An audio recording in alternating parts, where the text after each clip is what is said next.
Sir அப்போது ஒரு 100 வருஷத்துக்கு முன்னாடி போனீங்கன்னா ஒரு கிராமத்துக்கு ஒரு பேஷண்ட்டை பார்க்கலாம், இல்லை ஒரு ஊருக்கே ஒரு பெரிய ஊராக இருந்தால் ஒரு டவுனாக இருந்தால் ஒரு ஆளுக்கு கேன்சர் இருக்கும்.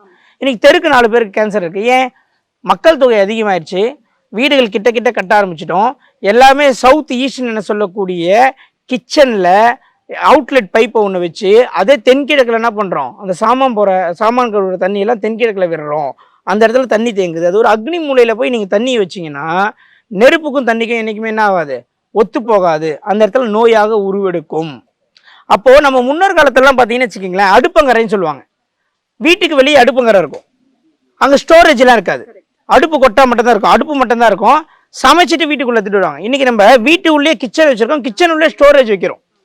அக்னி மூலையில் எல்லாமே இருக்குது. அக்னி மூலையில் தான் வாட்டர் பியூரிஃபை வைக்கிறோம், அக்னி மூலையில் தான் என்ன பண்ணுறோம், வாஷ் மிஷின் வைக்கிறோம், சாமான் கழுவ. எல்லாமே அந்த நெருப்பு என்ற ஒரு அக்னி தத்துவத்தில் போய் தண்ணியை அதிகமாக நம்ம சேர்க்கும் போது அங்கே கேன்சராக உருவெடுக்கும்.